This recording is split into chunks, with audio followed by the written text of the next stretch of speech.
in charge, Robert Bowles, and local and federal law enforcement partners. Following the remarks today, Governor Cox, Director Patel, and Commissioner Mason will take questions. Thank you.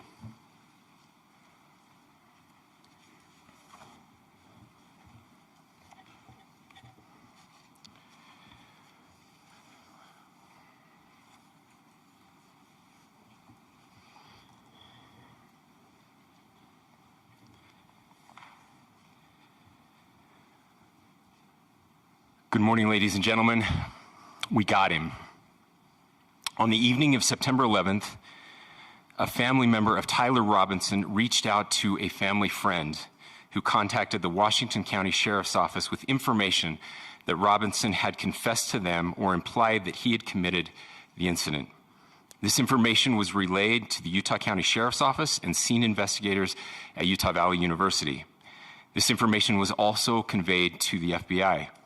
Investigators reviewed additional video footage from UVU surveillance and identified Robinson arriving on UVU campus in a gray Dodge Challenger at approximately 8:29 a.m. on September 10th, in which he is observed on video in a plain maroon t-shirt, light-colored shorts, a black hat with a white logo, and light-colored shoes. When encountered in person by investigators in Washington County on September 12th, in the early morning hours, Robinson was observed in consistent clothing with those surveillance images. Investigators interviewed a family member of Robinson who stated that Robinson had become more political in recent years. The family member referenced a recent incident in which Robinson came to dinner prior to September 10th, and in the conversation with another family member, Robinson mentioned Charlie Kirk was coming to UVU. They talked about why they didn't like him and the viewpoints that he had. The family member also stated Kirk was full of hate and spreading hate. The family member also confirmed Robinson had a gray Dodge Challenger. Investigators identified an individual as the roommate of Robinson. Investigators interviewed that roommate, who stated that his roommate, referring to Robinson, made a joke on Discord. Investigators asked if he would show them the messages on Discord. He opened it and showed several messages to investigators and allowed investigators to take photos of the screen as each message was shown by Robinson's roommate. These photos consisted of various messages, including content of messages between the phone contact named Tyler with an emoji icon and Robinson's roommate's device. The content of these messages included messages affiliated with the contact Tyler, stating a need to retrieve a rifle from a drop point, leaving the rifle in a bush, messages related to visually watching the area where a rifle was left, and a message referring to having left the rifle wrapped in a towel. The messages also refer to engraving bullets and a mention of a scope and the rifle being unique. Messages from the contact Tyler also mentioned that he had changed outfits. I know there has been speculation as well as to the writing on those casings, those bullet casings, and I believe we have that as well. And I will share that with you now. So the area north of Campus Drive Road where the suspect crossed over, you saw some of that in the video that we released last night, consists of a grassy area with trees on the edge of the UVU campus. Investigators discovered a bolt-action rifle wrapped in a dark-colored towel. The rifle was determined to be a Mauser Model 98 30-06 caliber bolt-action rifle. The rifle had a scope mounted on top of it. Investigators noted inscriptions that had been engraved on casings found with the rifle. Inscriptions on a fired casing read, "Notices, bulges, capital OWO, what's this, question mark." Inscriptions on the 3 unfired casings read, "Hey fascist, exclamation point, catch, exclamation point." Up arrow symbol, right arrow and symbol, and 3 down arrow symbols.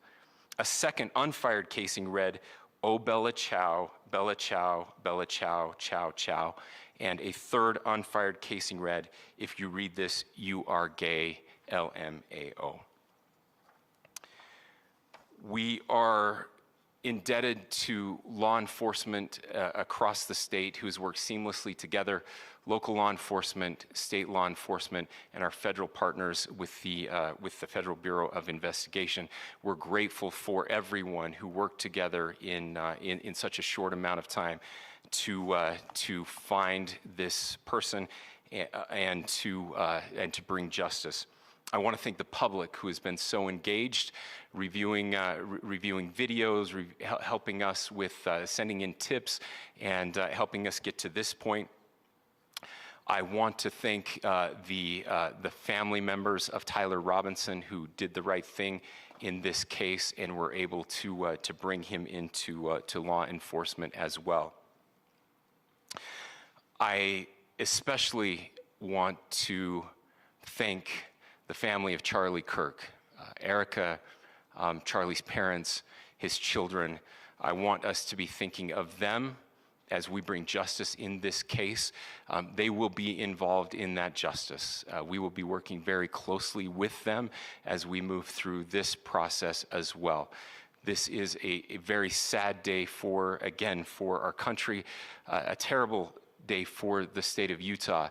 But I'm grateful that at this moment we have an opportunity to bring closure to this very dark chapter in our nation's history. With that, I will now turn the microphone over to the Director of the FBI, Kash Patel. Thank you, Governor. This is what happens when you let good cops be cops. The FBI and our partners are proud to stand here today together to bring justice to the family of Charlie Kirk and honor his memory. I want to express my deep gratitude to President Trump, the Vice President, and the entire White House who have been so incredibly supportive with both resources and just personally to the FBI as a team.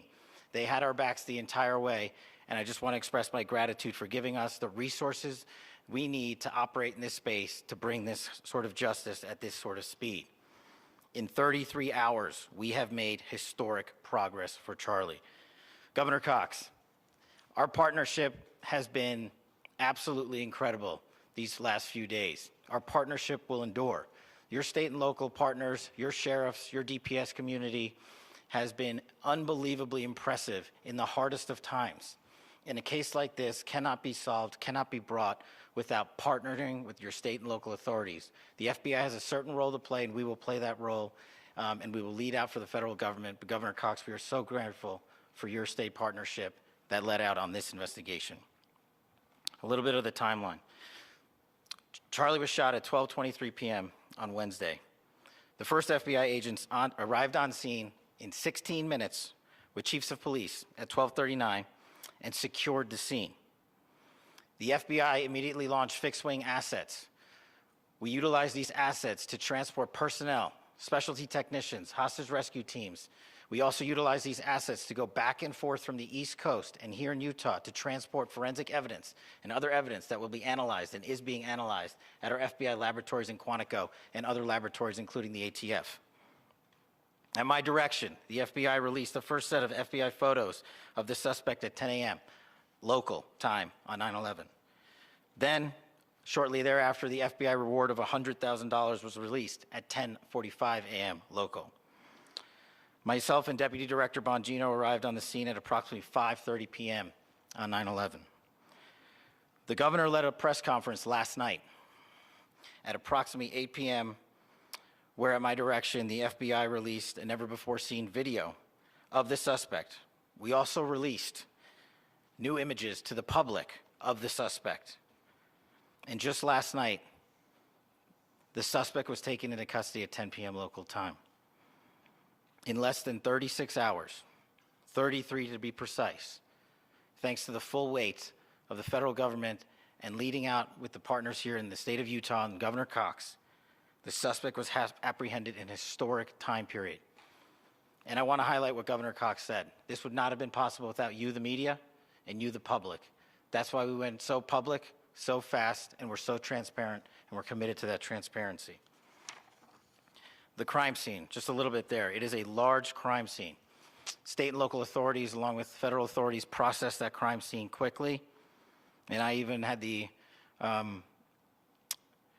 ability to walk through that crime scene and walk through the steps the suspect took to learn more about what was needed and what resources we needed to bear to create a full picture for the FBI and leadership back in Washington. Furthermore, thankfully to state and local partners, forensic evidence has been seized and continues to be garnered. Forensic evidence has already been evaluated at FBI laboratories in Quantico and state and local authorities here. We will continue to process evidence as we see it, as we collect it, and we will continue to deliver it to Governor Cox and his team. Last night, we had a total of approximately 7,000 leads. As of this morning, thanks to your great work, we have over 11,000 leads that were called in to the FBI. And we are running out every single lead that we can. Every one of those leads will be run out. The arrest is a testament to the dedication of good law enforcement being great and partnerships in law enforcement, which I've tried to highlight as my tenure as the director of the FBI. There is no better relationship for law enforcement than the FBI to partner with state and local authorities, and you've seen it here in these last few days. The FBI Salt Lake Field Office, along with our offices in LA, Phoenix, Denver, San Antonio, Las Vegas, Pittsburgh, Buffalo, our headquarters component in Quantico, all participate in the FBI. I want to express my deep gratitude to the employees of the FBI, the men and women, the evidence response team tacticians, the special operators, the agents, the support staff. You have done monumental work in historic time when the public, who had a right to demand such an expeditious solving of an investigation, the FBI answered that call diligently, critically important to our nation, and we delivered. And I'm proud to be their leader, and I'm proud to be the director of the FBI. This is very much an ongoing investigation, as the governor said, and we will continue to work with state and local authorities to develop the investigation, to provide them the evidence they need for their ongoing prosecutions, and we will be here to answer every call they absolutely have, as long as it takes, for as long as we need to find and apprehend whatever suspects were involved in this crime. Lastly, to my friend Charlie Kirk, rest now, brother. We have the watch, and I'll see you in Valhalla.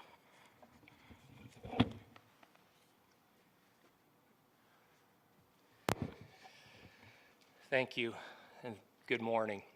I would just like to take a few minutes as the sheriff to express my gratitude for everybody who has played a part in this investigation.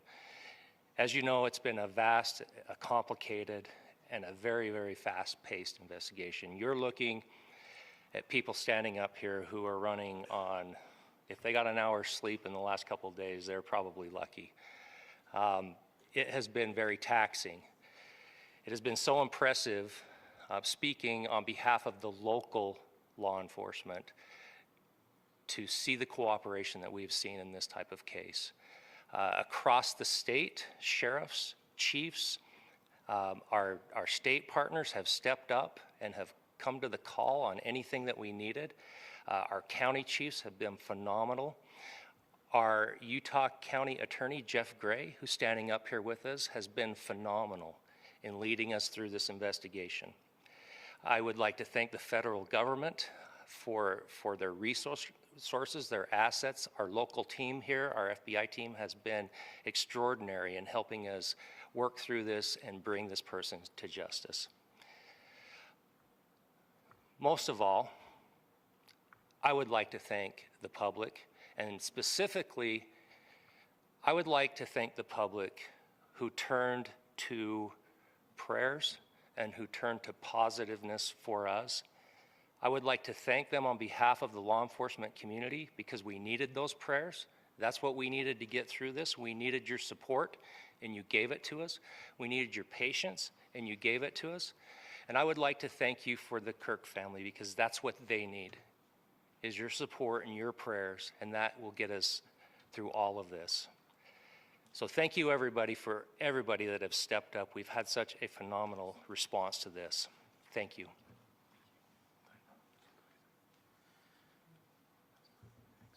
I also want to give a special thanks to the Attorney General and the Department of Justice. Their unwavering support and their commitment to justice is shown true here. And without AG Bondi and Deputy Attorney General Todd Blanche and the resources they brought to bear, we would not have been able to complete our mission. And I just want to say special thanks. It's an honor to be a part of the Department of Justice. Thank you again to our incredible law enforcement team who has worked so hard. Sheriff, I got a solid 90 minutes last night, so I'm probably the most well-rested person up here. Ladies and gentlemen, I get the microphone, so I hope you'll permit me a moment just to share a few more thoughts about where we are and how we got here, and maybe a little bit of where we go from here. I don't want to get too preachy, but I think it's important that we, with eyes wide open, understand what's happening in our country today. I've heard people say, well, why are we so invested in this? There's violence happening all across our country, and violence is tragic everywhere, and every life taken is a child of God who deserves our love and respect and dignity. This is certainly about the tragic death, political assassination of Charlie Kirk. But it is also much bigger than an attack on an individual. It is an attack on all of us. It is an attack on the American experiment. It is an attack on our ideals. This cuts to the very foundation of who we are, of who we have been, and who we could be in better times. Political violence is different than any other type of violence for lots of different reasons. One, because in the very act that Charlie championed of expression, that freedom of expression that is enshrined in our founding documents, in having his life taken in that very act, makes it more difficult for people to feel like they can share their ideas, that they can speak freely. We will never be able to solve all the other problems, including the violence problems that people are worried about, if we can't have a clash of ideas safely and securely. Even, especially those ideas with which you disagree. That's why this matters so much.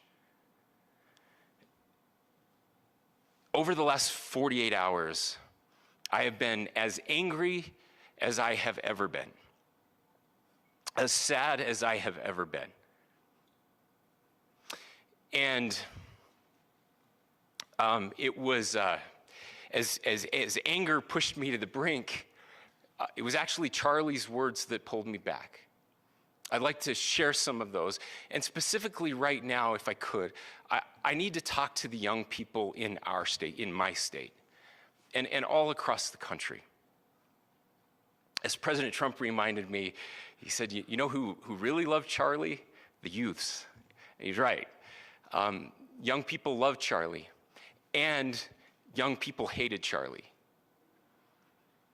And Charlie went into those places anyway. And these are the words that have helped me. Charlie said, when people stop talking, that's when you get violence. He said, the weak can never forgive. Forgiveness is the attribute of the strong. The only way out of the labyrinth of suffering is to forgive. Welcome without judgment, love without condition, forgive without limit. He said, always forgive your enemies. Nothing annoys them so much. A few months ago, I referenced this last night, Charlie posted to social media, when things are moving very fast and people are losing their minds, it's important to stay grounded. Turn off your phone, read scripture, spend time with friends, and remember, internet fury is not real life. It's going to be okay. He again said, when you stop having a human connection with someone you disagree with, it becomes a lot easier to commit violence. He said, what we as a culture have to get back to is being able to have a reasonable agreement, where violence is not an option. Now, again, To my young friends out there, you are inheriting a country where politics feels like rage. It feels like rage is the only option. But through those words, we have a reminder that we can choose a different path. Your generation has an opportunity to build a culture that is very different than what we are suffering through right now. Not by pretending differences don't matter, but by embracing our differences and having those hard conversations. I think we need more moral clarity right now. I hear all the time that words are violence. Words are not violence. Violence is violence. And there is one person responsible for what happened here. And that person is now in custody and will be charged soon and will be held accountable. And yet, all of us have an opportunity right now to do something different. I want to thank my fellow Utahns. This bad stuff happens. For 33 hours, I was praying that if this had to happen here, that it wouldn't be one of us. That somebody drove from another state, somebody came from another country. Sadly, that prayer was not answered the way I had hoped for, just because I thought it would make it easier on us if we could just say, hey, we don't do that here. And indeed, Utah is a special place. We lead the nation in charitable giving. We lead the nation in service every year. But it did happen here. And it was one of us. But I want you to look at how Utahns reacted the last 2 nights. There was no rioting. There was no looting. There were no cars set on fire. There was no violence. There were vigils and prayers and people coming together to share the humanity. And that, ladies and gentlemen, I believe is the answer to this. We can return violence with violence. We can return hate with hate. And that's the problem with political violence, is it metastasizes, because we can always point the finger at the other side. And at some point, we have to find an off-ramp, or it's going to get much, much worse. But see, these are choices that we can make. History will dictate if this is a turning point for our country. But every single one of us gets to choose right now if this is a turning point for us. We get to make decisions. We have our agency. And I desperately call on every American, Republican, Democrat, liberal, progressive, conservative, MAGA, all of us to please, please, please follow what Charlie taught me. I'll just conclude with words I share often from a friend and author, Yuval Levin, who was asked if he was optimistic about our country. And he said, I'm not optimistic. He said, I hate optimism. Like, that sounds bad. But he said, optimism is a vice. It's this idea that good things are just going to happen. And he said, in the history of the world, good things have never just happened. He says, I'm not optimistic, but I am hopeful. And hope is the virtue that sits between the vices of optimism and pessimism. Hope is the idea that good things are going to happen because we can make them so. I still believe in our country. And I know Charlie Kirk believed in our country. I still believe that there is more good among us than evil. And I still believe that we can change the course of history. I'm hopeful because Americans can make it so. Ladies and gentlemen, we're happy to answer any questions you might have. Governor, can you please speak to whether the suspect is speaking with authorities and his demeanor, Tyler Robinson, when he turned himself in? I cannot speak to that.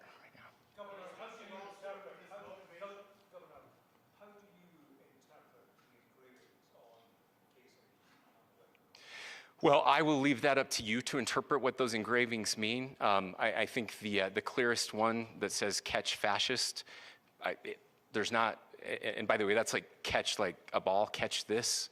That's I think that speaks for itself. Governor, you indicated that he had been communicating. Please. About this level of hatred that this person expressed in the dinner. Beyond that, is there anything in your view that you discovered that may have radicalized or changed him to prompt him to commit such a horrific? There's nothing more that we can share at this time. Governor, Yeah, you please. indicated that he had been communicating with a friend on Discord about the gun.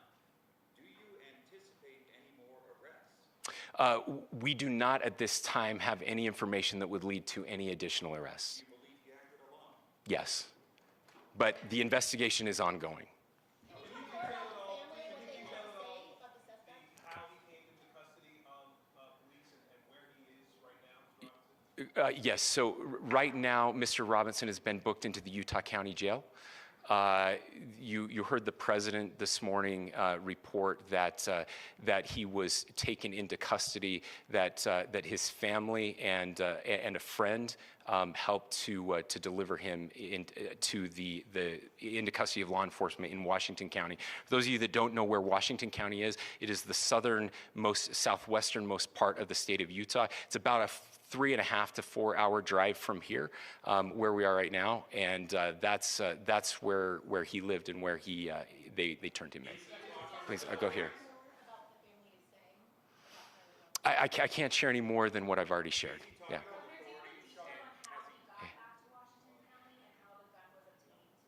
So how we obtained the gun was found here. So I don't have much more details on that.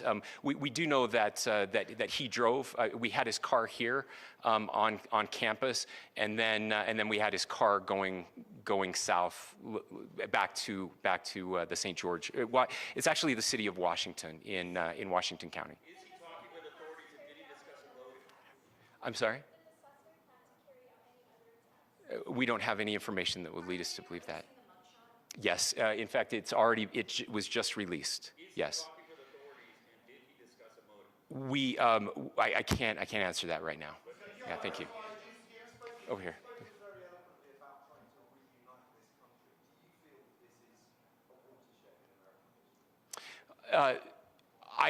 I absolutely believe that this is a watershed in American history, yes. The question is what kind of watershed?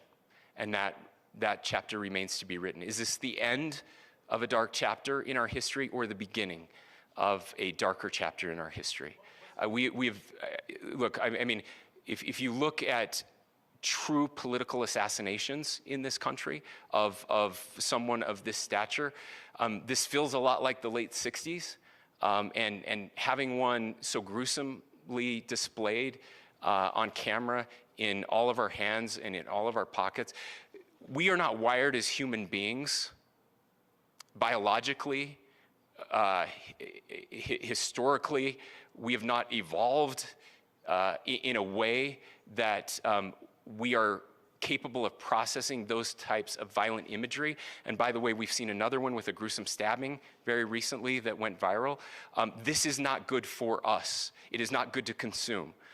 Social media is a cancer on our society right now. And I would encourage people to log off, turn off, touch grass, hug a family member, go out and do good in your community.